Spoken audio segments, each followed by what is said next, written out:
খুলনায় বেসরকারি পাট সুতা বস্ত্রকল শ্রমিক কর্মচারী ফেডারেশনের উদ্যোগে 29 সেপ্টেম্বর রবিবার সকাল 10:30টায় শিরোমণি ইসামগঞ্জ সার গোডাউন হ্যান্ডলিং শ্রমিক ইউনিয়ন অফিসে কনভেনশন অনুষ্ঠান অনুষ্ঠিত হয়। অনুষ্ঠানে সভাপতিত্ব করেন শ্রমিক নেতা আমজাদ হোসেন। এ সময় শ্রমিক নেতারা বলেন, সকল মিল মালিকের শ্রমিকদের সকল বকেয়া পাওনা পরিশোধ করতে হবে।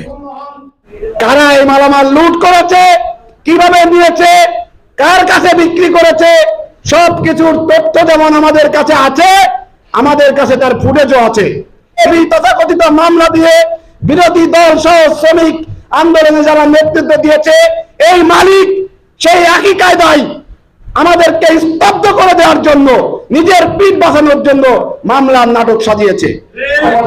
আমি বলতে চাই যে এলাকার যারা মোটপাট করছেন, যারা আজকে শ্রমিকের অধিকার নিয়েছেন, ভালো হয়ে যান।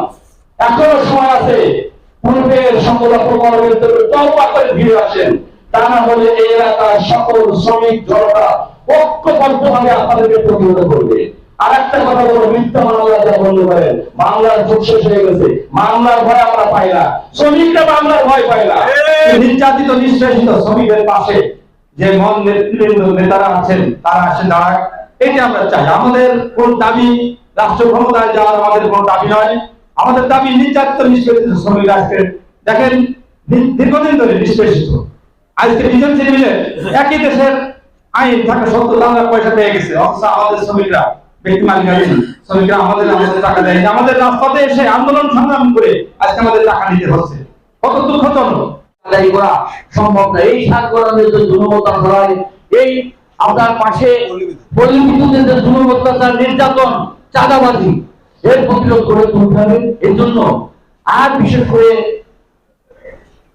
শ্রমিকদের সকল পাওনাদি এই ফেডারেশনের মাধ্যমে আদায় হবে। এখন শ্রমিক অন্যায়ভাবে নির্যাতিত হচ্ছে, রুখে দেওয়ার ফেডারেশন কোন ইউনিয়ন এককভাবে পারবে না। আমাদের এই নির্যাতিত মানুষের দাবিগুলো যদি কোন রকম কোন কায়দায় মেনে নেওয়া না হয়, তাহলে কিন্তু আমরা চোখ মুখ বুঝে কি আন্দোলন করব সেটা আমরা এখন বলতে পারতেছি না। আমরা কোনোদিন তাকানোর সময় নেই। আমার ছেলে মেয়ে যদি না বাঁচে, আমি নিজে চাকরি করে যদি আমি টাকা না পাই, তাহলে আমি কার দিকে তাকাবো? আমাদেরকে নিয়েই তো দেশ, আজকে শ্রমিকদেরকে নিয়েই দেশ।